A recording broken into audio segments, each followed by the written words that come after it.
Hoje eu quero falar sobre algo que quase ninguém admite, mas que acontece dentro de muitos relacionamentos.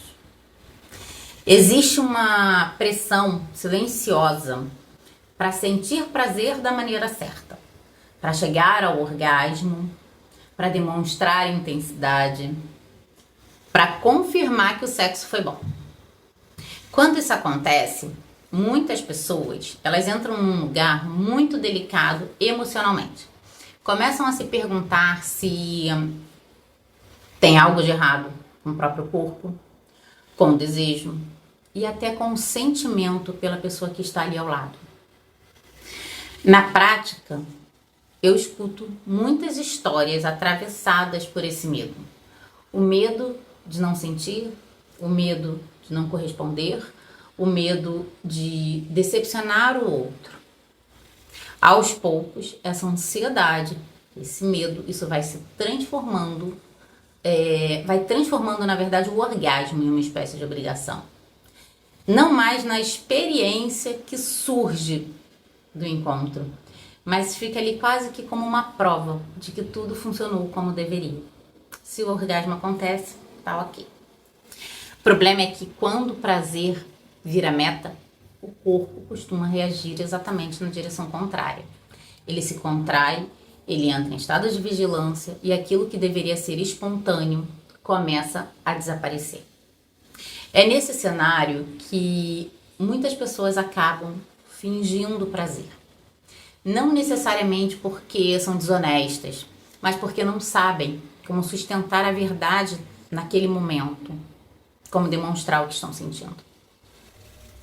E hoje é sobre isso que eu quero conversar com você, sobre essa espécie de ditadura do orgasmo que foi sendo construída ali culturalmente e sobre como ela está afetando o modo como as pessoas ainda vivenciam a própria sexualidade.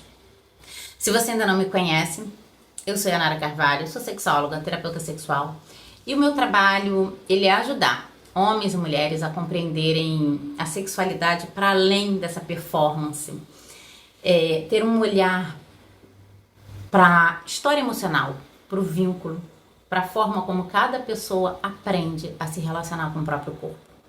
Aqui no canal eu estou sempre trazendo conteúdos sobre prazer, desejo, vínculos, relacionamentos. Procuro trazer isso com um olhar humanizado, menos mecânico, porque a sexualidade ela não é apenas fisiologia, ela é a sua história, ela é a sua emoção, ela é o significado que você dá a ela, tá?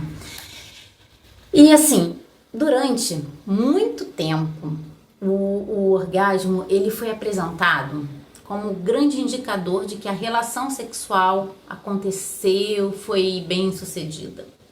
Essa ideia, reforçada por filmes, por conversas sociais e até por algumas abordagens mais simplificadas da própria educação sexual, aos poucos criou-se um roteiro ali implícito. O encontro íntimo ele precisa começar, evoluir, terminar com um orgasmo. O que raramente se discute é que a excitação humana ela não funciona como uma linha reta, ela não é linear. Excitação não é um botão que alguém vai lá, liga automaticamente diante de algum estímulo. É uma resposta complexa, envolve o seu corpo, mas também vai envolver o emocional, a qualidade da relação, o nível de segurança que aquela pessoa sente naquele momento e até a forma como essa pessoa aprendeu a olhar para a própria sexualidade. Quando nós ignoramos essa complexidade e reduzimos o prazer a um resultado específico, o encontro íntimo ele começa a se parecer mais como uma tarefa do dia a dia do que como uma experiência. A pessoa ela deixa de estar presente no que está acontecendo, de sentir o que está acontecendo de verdade, ela passa a ficar se observando, começa a se avaliar o tempo inteiro. Se está reagindo da maneira esperada, se está demonstrando prazer suficiente, se está correspondendo às expectativas da parceria. Esse estado de autoobservação constante, isso vai criar ansiedade. E essa ansiedade interfere diretamente na excitação. Em vez de favorecer o prazer, essa pressão pelo orgasmo, muitas vezes ela acaba bloqueando exatamente aquilo que se esperava ali que acontecesse, né? E dentro desse contexto é que aparece um fenômeno muito comum, embora pouco discutido com honestidade. As pessoas fingem orgasmo, principalmente as mulheres. E os homens também. Quando alguém finge prazer, quase sempre existe um motivo emocional por trás. Pode ser receio de frustrar a parceria, a vontade de encerrar uma situação constrangedora. Sexo tem momentos constrangedores. E até mesmo de parecer inadequado, ou então às vezes assim, incapaz de sentir prazer. Muitas pessoas aprenderam que o orgasmo do parceiro funciona como uma espécie de validação pessoal. Como se o prazer do outro confirmasse a competência sexual do outro, né? A masculinidade, feminilidade, habilidade sexual. Quando essa lógica, quando isso se instala, a relação, ela começa a carregar ali tensão. Quem está ali sente que precisa corresponder. Quem está do outro lado sente que precisa entregar uma performance satisfatória. Fica tudo performático.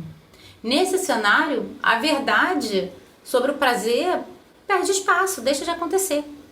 O fingimento aparece como uma tentativa de preservar a harmonia ali daquele momento, mas ela cobra um preço alto. Aos poucos a pessoa vai se afastando da própria experiência corporal, porque ela começa a representar um papel, em vez de sentir o que realmente está acontecendo. E o parceiro, por outro lado, continua acreditando que está tudo funcionando, o que impede qualquer conversa verdadeira sobre o que poderia ser diferente, o que poderia ser melhor. Se você não fala o que você sente, o que você quer, o outro não tem obrigação de saber. Um outro efeito dessa pressão é o surgimento de um medo silencioso também, um medo de realmente não estar sentindo nada. Muitas pessoas entram na relação íntima já carregando essa preocupação antecipada, se perguntando ali se o corpo vai responder, se o desejo vai surgir, né? Se a excitação vai vir da maneira como se espera. E esse tipo de expectativa cria esse estado de vigilância interna. A pessoa fica observando o próprio corpo como se estivesse esperando um sinal de algo.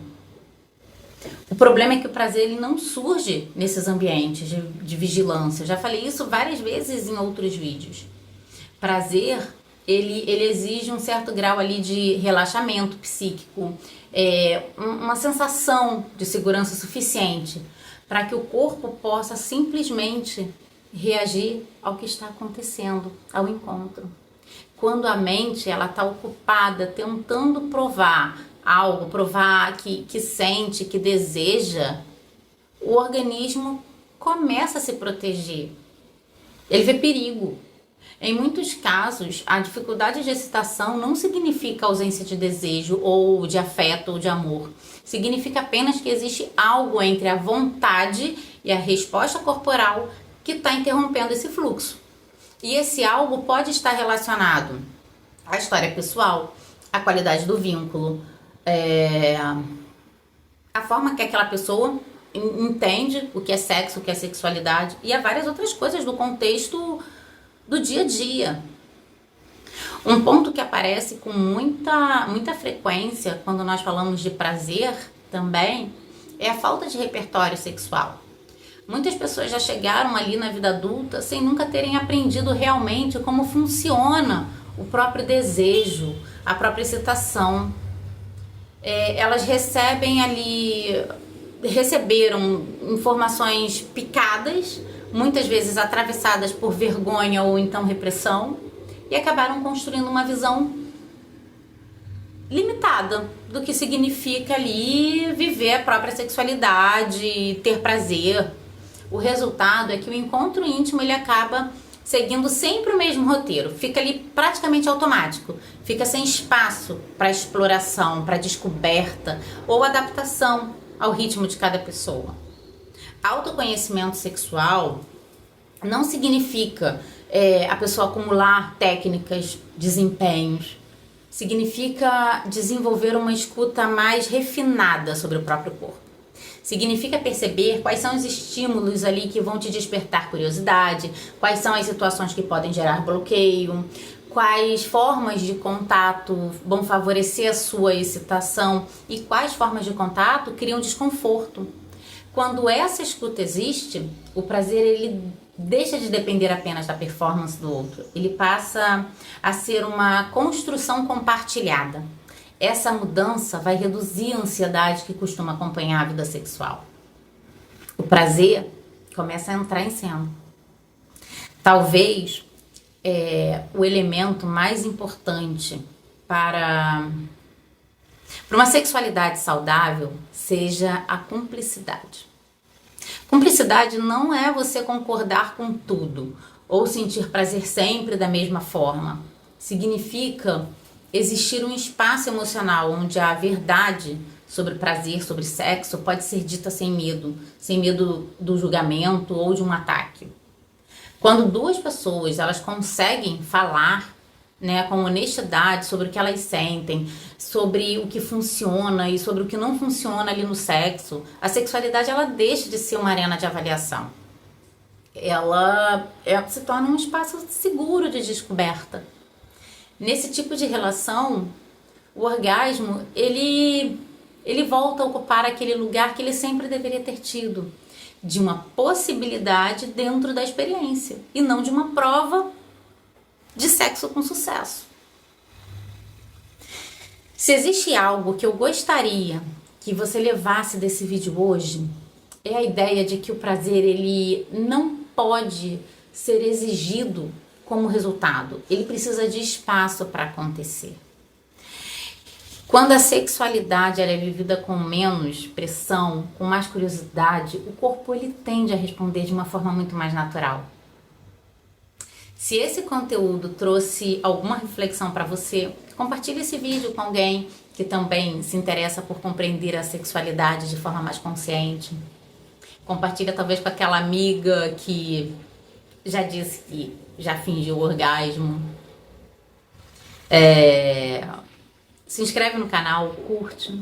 Aqui a gente está sempre conversando sobre todos esses assuntos relacionados ao nosso prazer, ao prazer da nossa parceria também, e essa construção de um vínculo mais verdadeiro. Até o próximo vídeo.